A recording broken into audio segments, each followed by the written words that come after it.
મિત્રો, આજે આ વિડીયોમાં આપણે સાંભળવાના છીએ એક દીકરીની દુઃખભરી કથા. એક ગામ હતું જેમાં એક ખેડૂત રહેતો હતો. આમ તો ભલું ભોળું માણસ, પરંતુ ભગવાનની મહેર હતી કે એને ઘેર 4 દીકરી અને એક દીકરો. મહેનત કરીને ખેડૂતે દીકરીઓને મોટી કરી. હવે વાત આવી એના લગ્નની. 3 મોટી દીકરીઓના નસીબ સારા હતા. એ ત્રણેયને તો ધનવાન અને મોભાદાર કુટુંબમાં પરણાવી, જ્યાં દૂધની મોણ અને સોનાની ચણ. એ પણ જે સૌથી નાની દીકરી હતી એના ભાગ્યમાં કદાચ ગરીબી લખેલી હતી. એના લગ્ન એક સાવ ગરીબ ઘરમાં થયા, જ્યાં પેટ પૂરું ચાલે એટલું જ મળે, બીજું કંઈ નહીં. સમય વીત્યો. એક દિવસ દીકરાને ઘેર મોટો પ્રસંગ આવ્યો. દીકરાએ ઘેર શંકર ભગવાનના ભજન અને શિવકથાનું આયોજન કર્યું. આજુબાજુના ગામોમાંથી સગા વહાલાને તેડાવ્યા. ભાઈને મન તો ત્રણેય મોટી બહેનોનું માન મોટું. તરત જ દીકરાએ ખાસ વ્યવસ્થા કરી 3 મોટી બહેનોને તેડાવ્યા. એના માટે શણગારેલા ગાડા મોકલ્યા. ગાડા એવા શણગાર્યા તાકે જાણે રાજાની સવારી.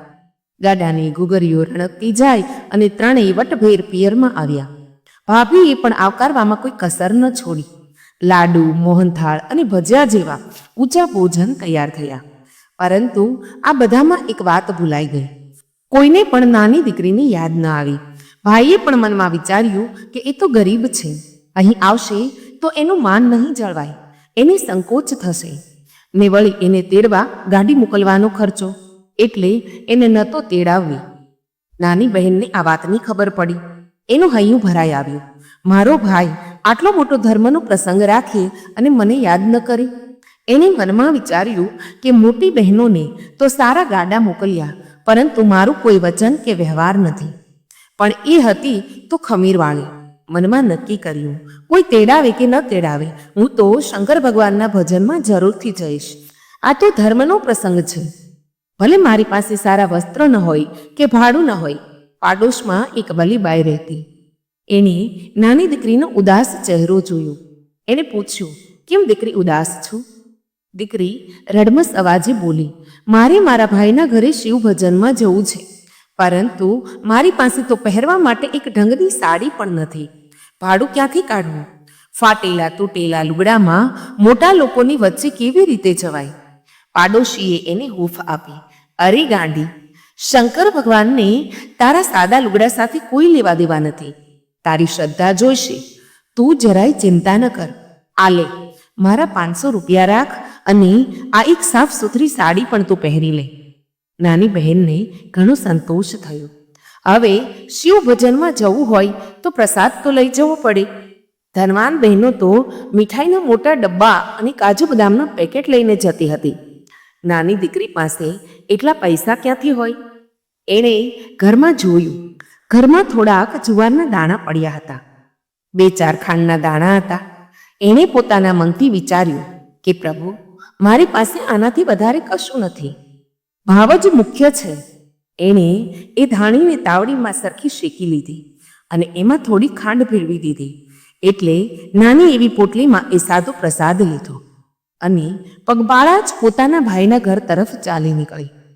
નાની બહેન જેમ તેમ કરીને ખેતરો અને કેડીઓ ઓળંગીને ભાઈના ઘર સુધી પહોંચી. એને જોઈને ઘરમાં કોઈને હર્ષ ન થયો. નાની બહેન તો દૂરથી જ ઊભી રહી. એણે જોયું કે ભાઈના ઘેર તો મને કોઈ પાણી પીવડાવવા પણ તૈયાર નથી, એટલે કે ગરીબોની કોઈ કદર નથી. એણે મન મક્કમ કર્યું. એણે દૂરથી ઊભા રહીને બૂમ પાડી, ઓ ભાભી, સાંભળો છો? હું તમારી ગરીબ બહેન છું. દૂર ઊભી છું, નજીક નથી આવતી. મને ખાવા પીવા માટે કશું નથી જોઈતું. બસ ખાલી એક લોટું પાણી આપી દો તો હું મારા પગ ધોઈ લઉં અને પાણી પી લઉં, જેથી હું આ શિવ ચર્ચામાં બેસી શકું.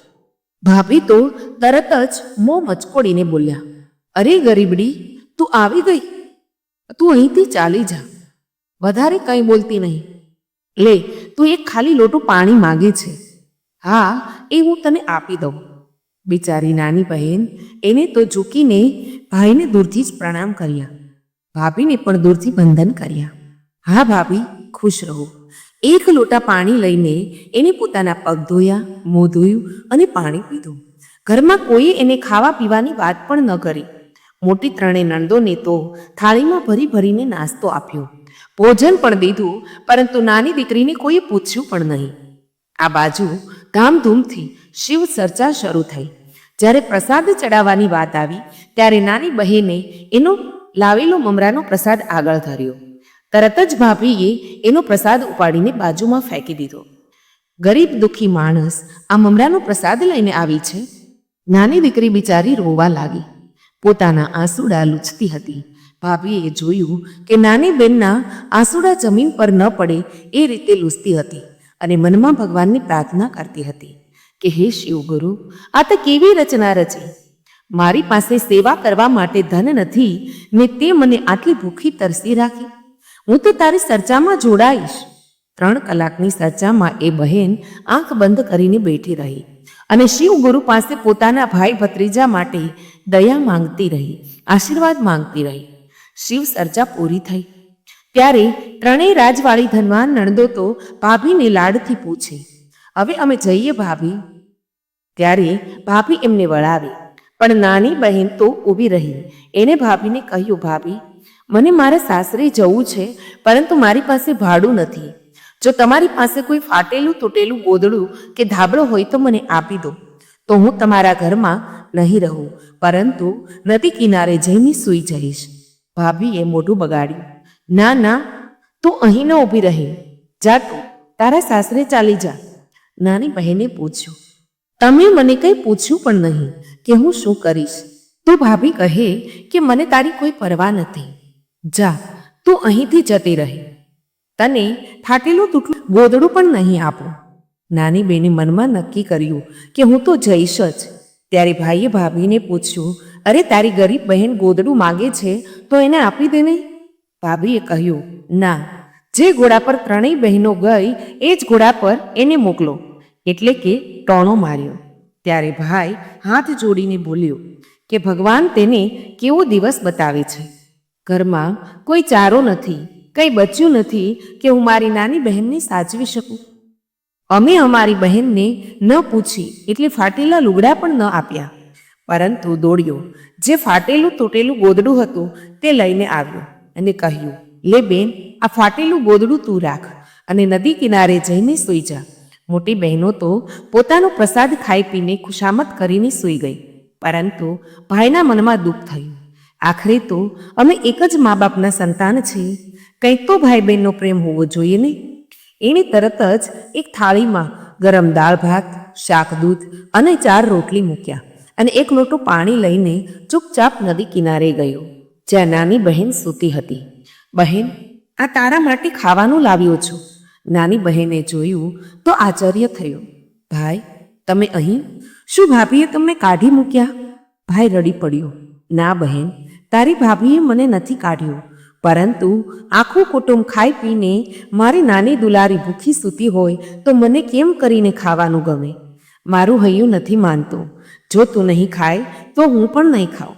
બેને કહ્યું, ના ભાઈ, ભાભી જોશે તો ઝઘડો થશે, તમે ચાલ્યા જાઓ. પરંતુ ભાઈ ન માન્યું. બેનને ખવડાવ્યું અને બેન રડી પડી. બેને પણ ભાઈને પ્રેમથી ખવડાવ્યો. બંને ભાઈ બહેન દાળ ભાત ખાવા લાગ્યા. ભાઈ કહે, બહેન, જો ધન કોઈના જીવનમાં કાયમ માટે નથી રહેતું, આજે આપણી પાસે છે તો કાલે તારી પાસે હશે. તું મારી વાત માની લે. તારી ભાભી ભલે ગમે તે કહે, પરંતુ તું આ શિવ ચર્ચામાં આવતી રહેજે. શિવગુરુ ક્યારેક તો તારા પર દયા કરશે. બંને ભાઈ બહેન રડતા રડતા ખાવાનું ખાઈને છૂટા પડ્યા. ભાઈ પાસેથી ગોદડું લઈને નાની બહેન નદી કિનારે સૂતી. સવારે 3 વાગ્યા ત્યાં તો ભાભીની નીંદર ઉડી ગઈ. અરે રે, મારું સોનું ચાંદી તો લઈને નથી ચાલી ગઈ ને. ગરીબનો ભાવ ન પૂછ્યો, પરંતુ ચોરીનો ડર લાગ્યો. ભાભી દોડતી બહાર આવી અને મનમાં વિચારવા લાગી, આ ગરીબડીને ભગાડી તો દીધી, પણ જો કદાચ મારી ધન દોલત લઈને ચાલી ગઈ હશે તો? ભાભી જોવા આવી. નાની બેન તો ત્યાં જ સૂતી હતી. ભાભીએ મનમાં વિચાર્યું કે મોટી નણંદોને તો મેં બધું ખવડાવી દીધું, પરંતુ હવે આ ખાલી હાથવાળી નણંદને કંઈક તો આપી દઉં, નહીં તો લોકો શું કહેશે. ભાભી એને જગાડી. અરે નણંદબા, પ્રણામ. હવે જાઓ છો? ઊભા રહો. આ લો થોડુંક ધન, અનાજ તો લેતા જાઓ. ઘરે જઈને ખાંડી ફૂટીને ખાજો. એક મોટો કોથળો બડા ભરીને ભાભીએ ધન અનાજ અને નાની બહેનના માથા પર મૂક્યો. મોટી ત્રણેય બહેનોને તો વસ્ત્રો, મીઠાઈ અને શિવગુરુનો પ્રસાદ આપીને વળાવી, પરંતુ આને પ્રસાદ ન આપ્યો. નાની બહેન માથા પર અનાજનો ભાર લઈને થોડી દૂર ચાલી, ત્યાં તો એના પતિ સામે મળ્યા. શું છે આ માથા પર? પતિએ પૂછ્યું. એ ભાભીએ આપ્યું ખાંડીને ખાવા માટે. પતિ ગુસ્સે થયો. તારી ભાભીએ તો તારી મશ્કરી કરી છે, તારા પર આ અહેસાન કરે છે અને હવે એની વાત નહીં કરવાની, અને હવે તું એની વાત નહીં કરતી. આ થોડુંક દાન લઈને તું શું કરીશ? આપણા પેટ કેમ કરીને ભરાશે? ચાલ આને પાછું આપી આવ. બહેને ઘણું સમજાવ્યું કે નાજી, મારા ભાભીએ જે આપ્યું છે એ મારા માટે ઘણું છે. આટલામાંથી જ આપણે પેટ ભરવાનો રસ્તો કાઢી લઈશું. બિચારી ઘરે આવી. ઘરમાં તો છત પણ નથી. એને થયું, આ ધાનને આજે જ ખાંડી લઉં અને આજથી જ હું સૌભાગ્યશાળી બની જાઉં. એ ગરીબ બહેન ઘંટી લઈને બેઠી અને ભાભીને યાદ કરીને એક લોકગીત ગાવા લાગી. આજે ભાભોજી, અમે ભાભોજી, સૌભાગ્યના ધાને માથા ફૂટી ફૂટી છાવ બાવા બનાવ્યું. હે ભાભી, અમે સૌભાગ્યશાળી બનીને આ ધાનને કૂટી કૂટીને ચોખા બનાવ્યા છે. જેમ જેમ એ ધાનને ખાંડતી ગઈ એમ એમ એને ચોખા ભરેલા કણસલા અનાજ ભરવાની કોઠી પાત્ર ભરાતા ગયા. એક જ ધાનના કોથળામાંથી એટલા બધા ચોખા થઈ ગયા કે બેન તો ખુશ થઈ ગઈ. એણે એ ચોખા રાંધ્યા. પહેલાં પોતાના પતિને જમાડ્યા, પછી સાસુ સસરા, નણંદ, જેઠાણી બધાને ખવડાવ્યું. એ ગરીબના ધાનમાંથી સોનાનો ફણસ ચમત્કાર થયો હોય એમ ચોખા ફૂટતી જાય અને સલકાઈ જાય. એ રોજ એ ગીત ગાતી, ગુણ્યા આજી ભાભોજી, અમી ભાભોજી, સૌભાગ્યના તારક ચિહ્ન ધાનમાંથી ચોખા બનાવ્યા છે. એટલા બધા ચોખા ભેગા થયા કે એણે 2 કોઠીઓ મોટી ચલકાઈ જતા પાત્ર ભરી દીધી. ત્યારે એણે પોતાના પતિને કહ્યું, સાંભળો છો, મારા ભાભીએ જે 1 કોથળો ધાન આપ્યું હતું એને મેં ફૂટ્યું તો ધાન કરતાં વધારે ચોખા થઈ ગયા છે. હવે એને રાખવાની જગ્યા નથી. એક કામ કરો, આ ચોખાને વેચી નાખો. પતિએ એ ચોખાને વેચી નાખ્યા. એ પૈસાથી એમનું તૂટેલું ફૂટેલું ઘર ઉઠાવી લીધું અને એની જગ્યાએ 2 માળનું મકાન બનાવી. સારા વાહન, ગાડી, મોટર લીધા, બગીચા બનાવ્યા, સુંદર સાડીઓ અને ઘરેણાં બનાવ્યા. એ બહેન શિવગુરુ પાસે સાડી પાથરીને દયા માંગતી કે હે દયાળુ શિવગુરુ, અમે તો ગરીબ હતા. મારી 3 બહેનો રાજા જેવું સુખ ભોગવે છે અને મને કોઈ તાકવા પણ તૈયાર ન હતો, પરંતુ તમે મારા પર દયા કરી. એટલી બધી રાજરાણી જેવી સમૃદ્ધિ આપી કે પૂછવું જ નહીં. આ બધું જોઈને નાની બહેન વિચારે છે કે આખી જિંદગી તો દુઃખમાં કાઢી, હવે અડધા જીવનમાં તો સુખ ભોગવી લઉં. એણે પોતાના પતિને કહ્યું કે આપણે દુઃખ જોયું છે, હવે સુખ આવ્યું છે. શિવગુરુની દયાથી મારા ભાભીએ આપેલા 1 કોથળા ધાનમાંથી મેં આ બધું બનાવ્યું છે. હવે મારી મનની ઈચ્છા પૂરી કરવી છે. હું જઈને મારા ભાઈને મળું. પતિએ હા પાડી. બીજી બાજુ ભાઈની શાંતિ નહોતી. એને રાત્રે નિંદર ન આવી કે મારી ગરીબ બહેનનું દિલ દુભાવ્યું, એનું અપમાન કર્યું. ભાઈએ પોતાની પત્નીને કહ્યું, સાંભળ, હું કમળા એટલે કે નાની બહેનને મળવા જાઉં છું.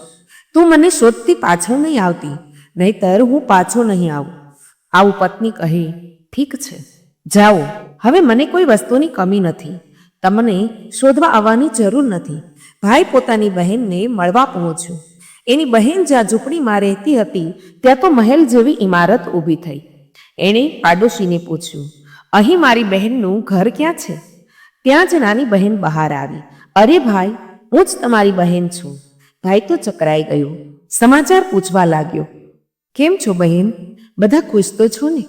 બહેન કહે, મારા સમાચારની વાત ન કરો ભાઈ, મારા સમાચાર તો તમે જોઈ જ લીધા. ભાભીને મારાથી દિલમાં દુઃખ હતું, પરંતુ શિવગુરુએ ભાભી પર દયા કરી અને મારા પણ પર દયા કરી. ભાભીએ જે 1 કોથળો ધાન આપ્યું એને હું રોજ કૂટતી અને એ ગીત ગાતી કે ગુણ્યા આજી ભાભોજી, અમે ભાભોજી, સૌભાગ્ય એટલું બધું ધાન થઈ ગયું કે મેં 2 ઘરના કોઠીઓ ભરી દીધી. એ ચોખા વેચી વેચીને મેં આ બધું બનાવ્યું છે. ભાઈની આંખોમાં આંસુ આવી ગયા. બહેન, શિવગુરુ સૌ પર દયા કરે છે. મારી પત્નીએ તારું અપમાન કર્યું, પરંતુ તે એક લોટો પાણી પણ માગ્યું તો તારી શ્રદ્ધાથી તારું ભલું થઈ ગયું. બહેને પ્રેમથી કહ્યું, ના ભાઈ, આખી રાત રોકાઈ જાઓ, આપણે ખીર પૂરી પુડલા ખાઈશું. ભાભીને ખબર પડી. તે ગુસ્સે થઈને કહી કે જઈને ખીર ખાઈને આવ્યા ને, પણ મને જૂઠું બોલ્યા. મેં તો એને ખાલી કોથળો જ આપ્યો હતો. ભાઈ પાછળથી બબડ્યું. ચોરી ચૂપીથી કહ્યું, જો તું બધી વાત જૂઠી બોલે છે તો તું તારા કર્મ જોવા ગયો હતો. મેં જોયું તો બહેને મહેલ બનાવી દીધો છે. ભાભીનો અહંકાર તૂટ્યો. એને પેટમાં દુઃખ થયું. હવે હું પણ રાજા બનીશ, હું પણ દાન ધર્મ કરીશ, શિવગુરુની ચર્ચા કરીશ. ભાભી શિવ ચર્ચામાં જઈને હાથ જોડીને કહે છે કે ભગવાન, મારા ગરીબ નણંદને જે છલકાવનારું ધાન મળ્યું એવું મને પણ આપો. ત્યારે ભગવાને કહ્યું કે તારી નણંદનું નસીબ મોટું છે.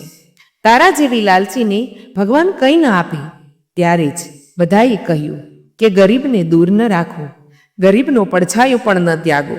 હંમેશા ગરીબની સહાય કરો, એમની મદદ કરો, એમને ખાવા પીવા માટે આપો. તો મિત્રો, અહીં આ કથા પૂરી થાય છે. આશા રાખું છું કે તમને આ કથા જરૂરથી પસંદ આવી હશે. મિત્રો, આ કથા પસંદ આવી હોય તો વિડીયોને શેર કરી, લાઈક કરી, કમેન્ટમાં હર હર મહાદેવ અવશ્ય લખજો.